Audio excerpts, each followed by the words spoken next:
Bonjour et bienvenue à Accès MRC. Mon nom est Isabelle Gagnon et c'est moi qui remplacerai Richard Hébert à la barre de l'émission cette saison-ci. Et on commence cette nouvelle saison en accueillant notre députée à l'Assemblée nationale, donc la députée du comté Roberval, Mme Nancy Guillemette. Bonjour, Mme Guillemette. Bonjour, Mme Gagnon. Vous allez bien? Oui, merci pour l'invitation. Ça me fait plaisir. On est en début d'année. On va en profiter. Votre passage à l'émission date à peu près d'un an, d'ailleurs. Donc, on va en profiter pour faire une petite rétrospective, peut-être, outre les élections, évidemment, les dossiers qui ont capté votre attention ou qui ont pris beaucoup de votre temps, les principaux dossiers de l'année 2022 qui ont retenu votre temps, qui ont fait partie de votre travail majoritairement. Dans le comté Roberval, plus spécifiquement dans la MRC Maria-Chapdelaine, c'est certain que le dossier des garderies a été un gros dossier et est encore pour nous là, un dossier à travailler, je dirais, de longue haleine. C'est pas terminé. C'est pas terminé. On vient d'avoir un portrait de la MRC, là, vraiment pour notre MRC. Donc là, on sait où on s'en va, puis on sait qu'est-ce qu'on a de disponible sur notre territoire. Donc, on va travailler avec ça, avec le ministère. Et la pénurie de main-d'œuvre aussi également, là, on le voit présentement en 2022. Puis je crois qu'en 2023, ce sera également un dossier qu'il faudra porter une attention particulière. Et c'est certain que tous les dossiers de la forêt, si on parle des aires protégées, du caribou forestier, de la possibilité forestière, les données de la possibilité forestière ont été livrées la semaine dernière par le forestier en chef. On a une hausse, une légère hausse, mais une hausse des capacités forestières. Par contre, ça n'inclut pas le plan caribou qui sortira en juin 2023.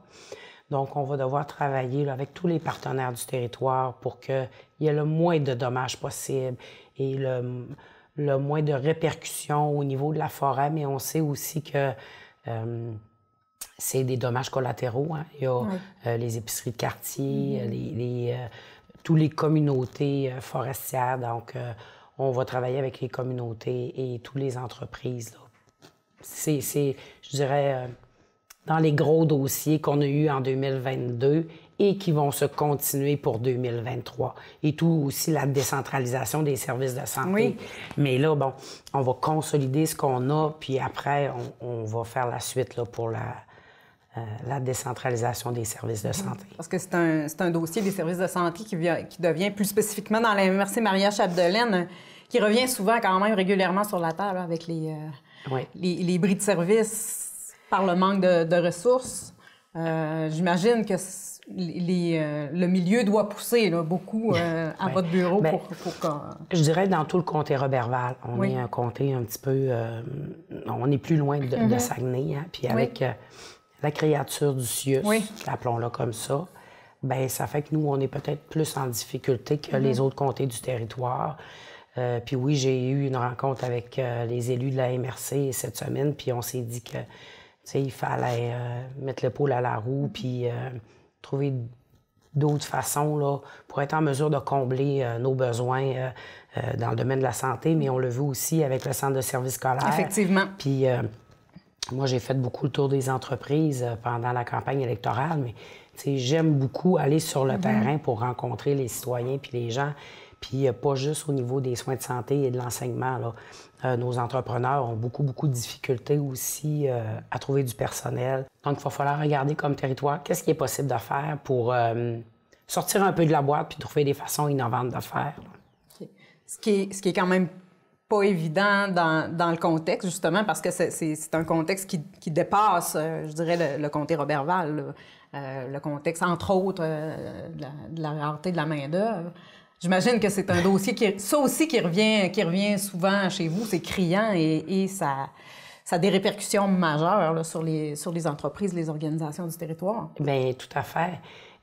C'est pas que le comté Roberval, c'est partout au Québec. Fait que là, on est un petit peu en compétition là, avec...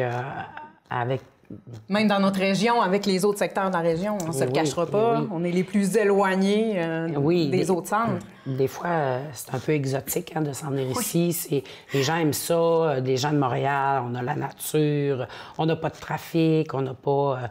mais tu sais, au-delà de ça, il faut offrir des services qu'eux veulent aussi. Donc, faut consolider nos services sur le territoire. Puis... la disponibilité des logements aussi, c'est aussi un enjeu là, pour les gens qu'on veut attirer ici. Parce que c'est quand même beau de vouloir attirer, là, c'est louable comme intention, mais encore faut-il que ces gens-là aient accès à des logements. Oui, disponibilité des logements, disponibilité des garderies. On a une belle salle de spectacle, ça, je pense que les gens sont contents, mais aussi tout ce qu'il y a de loisirs, il faut faire en sorte qu'on conserve ces attractivités-là aussi. Puis les milieux d'enseignement aussi. Il faut rapprocher les milieux d'enseignement du territoire le plus possible. Parce que quand nos jeunes ils partent étudier, ne serait-ce qu'à Chicoutimi, c'est dur de les ramener après. C'est très difficile. Hein? Et bon, ils vont rencontrer un conjoint, une conjointe.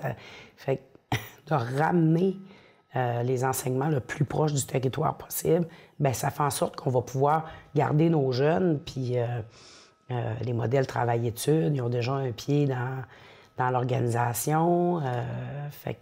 Puis, on fait venir des immigrants, c'est super, mais il faut travailler avec les ordres professionnels aussi, parce que... C'est difficile, la reconnaissance des diplômes, encore, c'est un enjeu majeur. Bien, c'est ça, tu sais... que de refaire un cours de mise à niveau, c'est correct. D'être obligé de refaire au complet ta formation, puis ça, bien, c'est avec les autres professionnels là, qu'on doit travailler. Effectivement. C'est un travail de collaboration, puis je pense qu'on veut décloisonner, mais on est rendu là. Quand vous parlez de rapprocher les services d'éducation des milieux, est-ce que c'est, par exemple, ce que le Centre de services scolaires est en train de... a mis en place avec l'Université du Québec à Chicoutimi qui va offrir des services à Saint-Félicien pour la formation. Ce genre d'exemple-là qui pourrait être mis en place avec d'autres organisations. Exactement. Pour la formation des enseignants, bon, on va avoir, je pense, c'est 23 ou 25 élèves là, en septembre prochain qui vont commencer une cohorte travail-études. Donc, ça va nous donner des enseignantes, des enseignants à temps partiel. Est-ce que ce ne serait pas possible de le faire à d'autres types? Exemple, administration. On sait qu'on manque beaucoup de comptables sur le territoire. Est-ce qu'on peut travailler quelque chose? Puis je suis certaine que les bureaux de comptables seraient très heureux d'avoir quelqu'un 2-3 jours semaine. Donc, est-ce qu'on peut regarder d'autres types d'emplois? Amener cette formule-là qu'on voit beaucoup, surtout au niveau de la formation professionnelle, mais la ramener dans les niveaux supérieurs d'études, en fait. Oui, c'est ça. Fait que ce sera agréable d'avoir des discussions avec l'UQAC dans les prochaines semaines, prochains mois, avec le cégep, puis faire des travails de collaboration comme ça. OK. Donc, c'est dans vos cartons pour les prochains mois. Ça fait partie du travail des prochains mois. Effectivement, c'est des choses qu'on souhaite travailler. Vous êtes beaucoup sur le terrain, puis je sais que c'était une de vos préoccupations ou je dirais plus de vos intérêts ou de vos défis que vous vous êtes donné de peut-être faire connaître mieux le travail de député, qui est, selon vous, encore beaucoup mystifié ou mal connu. Est-ce que vous croyez, réussi à faire ça depuis votre première élection, ou ça demeure difficile étant donné de la charge de travail? Bien, c'est pas la charge de travail. J'ai pas encore réussi dans le premier mandat. Bon, on a été beaucoup en télétravail, on était chez nous, on faisait des visios. Moi, j'ai fait une présidence de commission spéciale, 200 heures en visio dans chez nous, là, toute seule. Fait que, tu sais, c'est pas là qu'on peut démystifier le travail de député. Mais par contre, dans le prochain 4 ans, bien, je souhaite vous faire vivre un peu, puis je souhaite faire vivre aux gens un peu les journées qu'on a à l'Assemblée nationale. C'est un peu abstrait comme travail, là. Puis on nous dit... Puis vous allez aller voir sur le site de l'Assemblée nationale, le premier travail du député, c'est du législatif. Ce n'est pas de travailler des dossiers de comté. Ça, c'est comme un extra pour eux. Le premier travail d'un député, c'est de voter des lois et de travailler des lois. Donc, je veux vous montrer un peu notre quotidien à l'Assemblée nationale, à moi et mes collègues. En tout cas, je vais essayer là, dans les prochains mois. Au retour, on retourne dans 2 semaines, dans les prochains mois, là, de faire en sorte que vous voyez plus un peu notre quotidien. Okay. Mais c'est certain que moi, la partie que je préfère, c'est la partie dans mon comté. C'est là où je m'en allais. C'est là où je m'en allais parce que je trouvais un peu, avec le discours que vous tenez toujours, que pour vous, votre premier rôle, c'est de représenter et de travailler pour les gens du comté. Ça représente beaucoup d'être sur le terrain. Oui. Vous êtes beaucoup une femme de terrain aussi, donc Oui. Est-ce que ça vient un petit peu en contradiction? Avez-vous de la difficulté à concilier les deux, je dirais, ou à vous mettre vraiment en tête que votre premier rôle, c'est de la législation? Bien, de la difficulté, non. Mais disons que ça fait des horaires chargés parce que je voudrais être partout, je voudrais être... mais je pense que cette partie-là est importante sur le terrain pour bien comprendre ce qui se passe. Puis j'aime le moins possible rencontrer des gens dans mon bureau. Pas parce que je suis gênée de mon bureau, mais c'est parce que quand on voit la réalité des entrepreneurs, des organismes communautaires, quand on voit leur milieu, leur lieu de travail, bien souvent, ça nous aide à comprendre. Puis il y a des subtilités qu'on comprend mieux là, quand on est sur le terrain. Effectivement. Ça amène à rencontrer aussi, pas seulement le dirigeant, mais les gens qui vivent au quotidien dans cette réalité-là. Oui, puis ne serait-ce que géographiquement, mon comté est grand. Donc, de savoir la réalité géographique, puis de voir les routes aussi, hein? Oui. De dire, oh, quand on s'en va là, la route, là, elle a besoin un petit peu d'amour. Quand puis, vous avez... quand ça repop dans votre bureau, que cette route-là n'a pas d'allure, vous savez de quoi vous parlez. Exactement. Vous savez de quoi on parle. Exactement. Tu sais, ça, c'est facilitant. Puis c'est sûr que c'est la partie que je préfère de mon travail. Okay. Vous avez un nouveau rôle depuis le mois d'octobre, donc oui. whip adjointe du gouvernement. Comment vous accueillez ça? Oui. Bien, j'ai été agréablement surprise quand on m'a offert ce poste-là. Je l'ai accepté, puis c'est un poste qui est... puis là, on dit le côté à l'Assemblée nationale est très méconnu. Les gens vont connaître le rôle du ministre, le rôle de l'adjoint parlementaire. Mais quand on parle du cabinet du whip, c'est encore plus flou. Pouvez-vous en dire plus, justement, pour les gens qui se poseraient la question, qui sont moins familiers avec le fonctionnement de l'Assemblée nationale? Ça fait quoi, le whip adjoint du gouvernement? Le cabinet du whip, c'est le plus gros cabinet après celui du premier ministre. Donc, on est une grosse équipe qui travaille aux communications, qui travaille aux ressources humaines. On soutient nos collègues dans leur travail de tous les jours, autant en comté qu'à l'Assemblée nationale. Et nous, on se doit de voir à ce que tout le monde soit à la bonne place en commission et au Salon Bleu pour ne pas perdre de vote. Hein? Parce qu'on sait qu'on peut, le gouvernement peut être déchu si on perd un vote.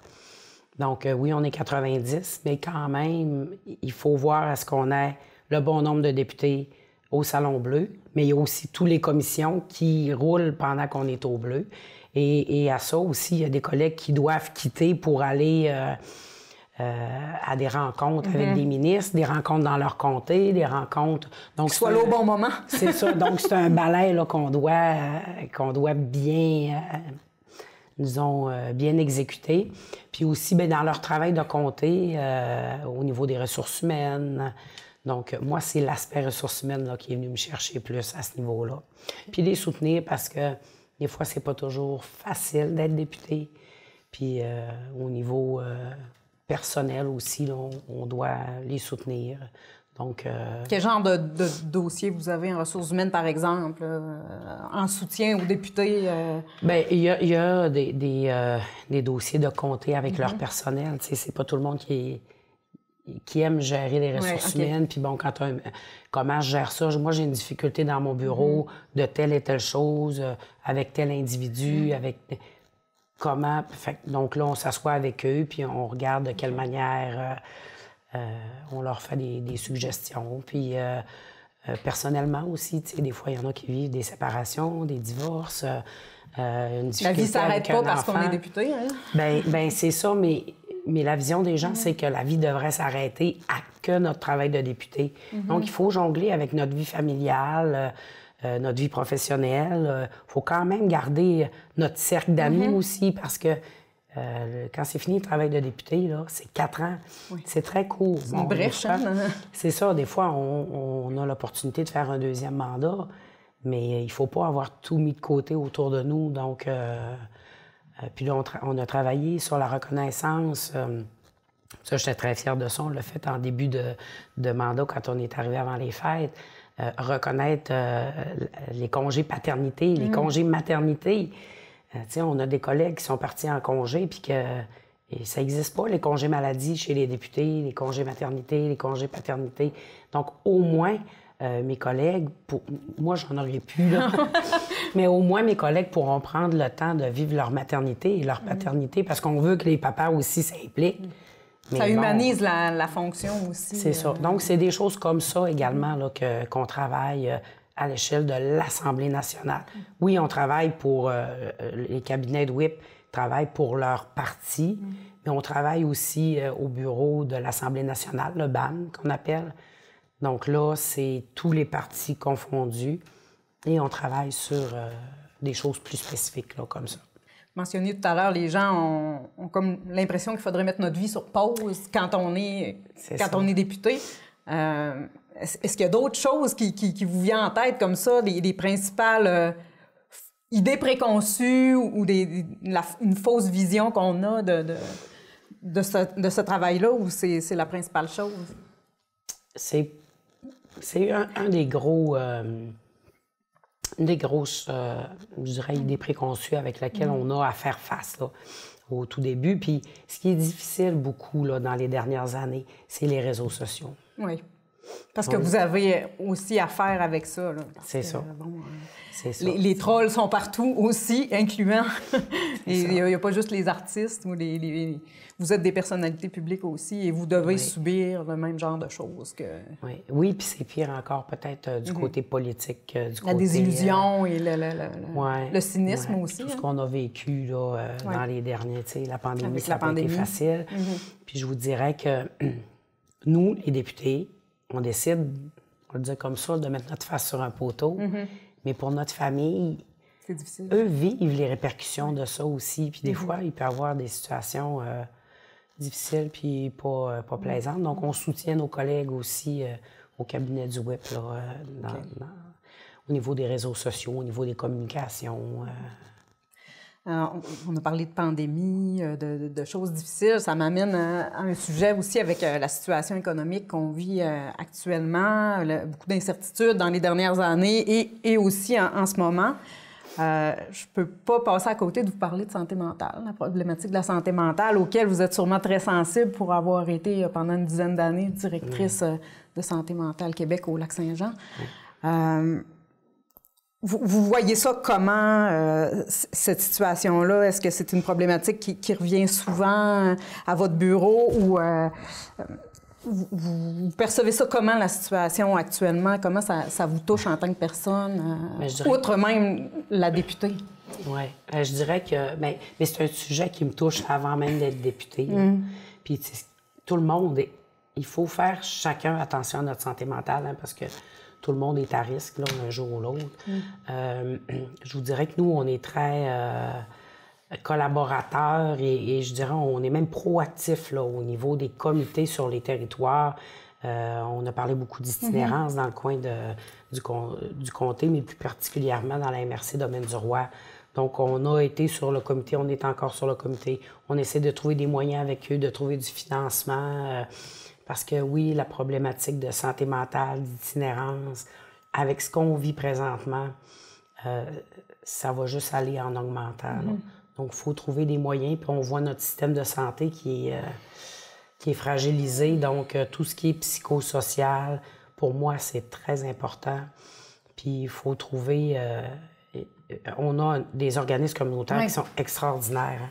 Fait qu'il faut travailler en collaboration. Mais même eux... C'est pas facile non plus pour eux parce qu'ils ont subi aussi le contre-coup de la COVID où ça débordait partout. Bien, ils se retrouvent dans cette situation-là aujourd'hui. Puis cette semaine, j'en ai visité d'ailleurs des organismes communautaires en santé mentale et ils n'avaient pas de liste d'attente avant, eux. Non. Maintenant, ils ont des listes d'attente. Fait qu'il faut trouver un moyen pour aider rapidement, pour mettre un plaster en disant, bien, OK, là, aujourd'hui, c'est ça, puis viens me revoir dans 3 jours, parce que... Mais il faut travailler... C'est rendu une problématique quand même importante, là, les délais Parce que souvent, les personnes qui ont un problème de santé mentale, c'est pas dans 3 mois qu'ils ont besoin, c'est maintenant. C'est ça. Surtout les hommes, je dirais. OK, oui. Les hommes, quand ils demandent de l'aide, là, c'est parce que l'élastique est rendu au bout. Qu'on dit, l'homme, quand il demande de l'aide, c'est ici et maintenant. Là. Fait qu'il faut pas le perdre. Puis on voit de plus en plus jeunes, là, l'anxiété de performance, Exactement. des troubles anxieux, là, on peut avoir un certain stress, là, mais il y en a qui deviennent non fonctionnels et de plus en plus jeunes. On parle du TDAH, mais il n'y a pas que ces problématiques-là. Il n'y a pas que ça, là. Donc, il faut encore là travailler avec les centres de services scolaires, mais avec nos organismes communautaires qui puissent aller, qu'on leur ouvre les portes pour aller donner des ateliers, de la formation, faire des suivis.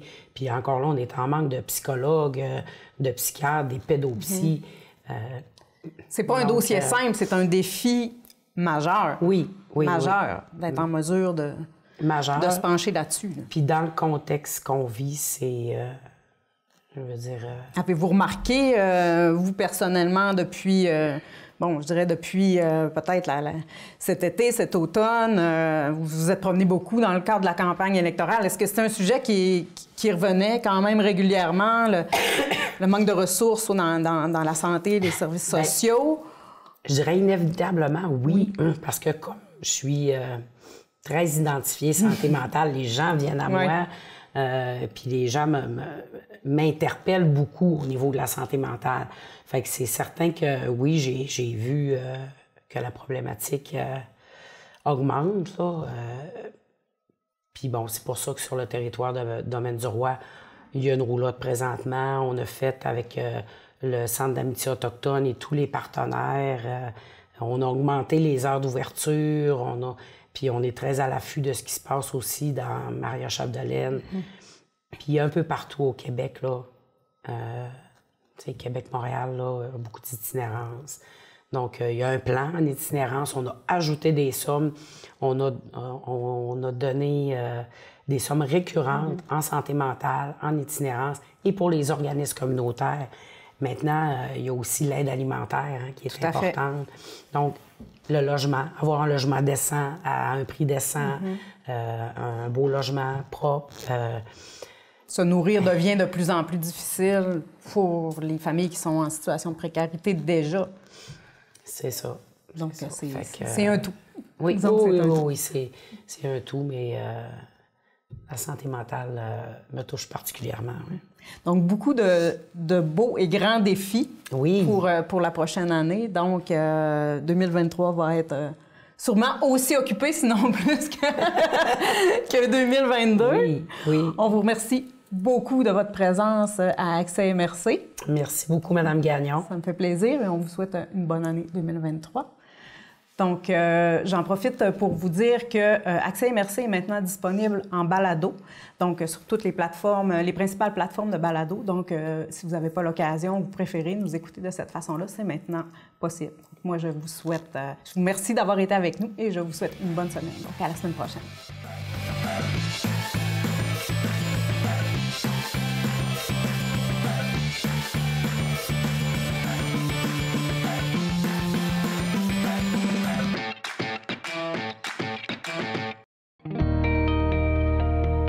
Souvent, quand tu vas finir par les affaires plates, tu y penses toute la journée. Ah, là, il faut que je fasse ça, là, il faut que je fasse ça, là, il faut que je fasse ça. Tandis que quand tu les règles tout de suite, bien, le reste de ta journée est beaucoup moins stressante, beaucoup moins anxiogène. Puis après ça, il te reste juste les affaires le fun. Puis moi, j'aime le bénévolat aussi. Je fais du bénévolat dans ma paroisse. Puis je ne me gêne pas de le dire. Moi, je suis quand même pratiquant. Puis moi, ma paroisse, mon église, elle est importante. J'ai décidé de mettre du temps sur moi, de méditer, de lire, de penser à des belles choses. Des fois, je colore, je joue de l'ordi, je fais du tricot, ça fait que je fais des affaires de même. C'est ça, là, la joie là, qui me rend heureuse. Moi, il y a plein de choses qui me rendent heureuse. Enfin, pas mal tout me rend heureuse. Je m'organise pour que ce soit du bonheur pour moi. Même si c'est négatif un peu, je vois le positif. C'est sûr que la famille, c'est très important pour moi. C'est une de mes valeurs fondamentales. je vais surtout prendre le temps d'aller les voir, d'aller discuter avec mes grands-parents, d'aller leur apporter soit des petits repas, de la soupe ou des desserts que je fais. C'est de se sortir de cette situation-là pour avoir un regard un peu plus objectif sur la situation. Puis ça permet aussi de se remettre en question sur nos gestes, nos actions, nos paroles et aussi de remettre en question ce que les autres autour de nous font, ce qui communiquent, ce qu'ils font comme gestes.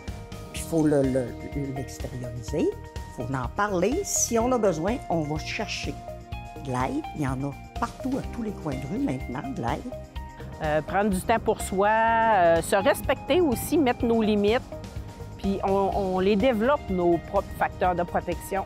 Connaître mes défauts, mes qualités, mes forces, mes faiblesses, avoir confiance en moi, puis avoir confiance que je suis capable de m'améliorer puis être bien dans ma peau, mais pour moi.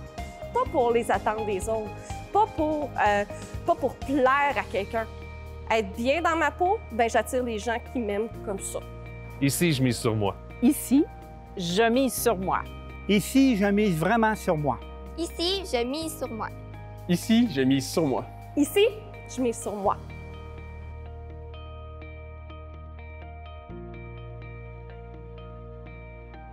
Vous pensez tout connaître sur ce qui s'est passé de mystérieux et d'improbable au Lac-Saint-Jean? Vous aimez des histoires où la ligne entre vérité et fiction est si fine que l'on ne peut faire autrement que de tenter de trouver nous-mêmes une réponse ou une théorie qui fait du sens?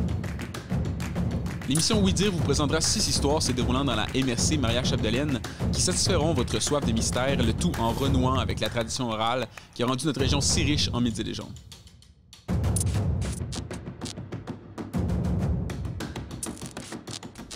Bonjour, mon nom est Adèle Potvin, fille de Julie Trottier et François Potvin de la Bergerie du Nord. Encore une fois cette année, je vois la saison de la motoneige commencer et je vois ma mère s'inquiéter. Elle se demande s'il va y avoir des dommages sur nos terres ou pour nos animaux. C'est certain que si vous pouviez limiter la quantité de déchets que vous jetez sur nos terres, cela aiderait grandement à nos animaux. Et ça, toute notre famille l'apprécierait beaucoup. Bonne saison de la motoneige à tous et merci beaucoup pour votre respect.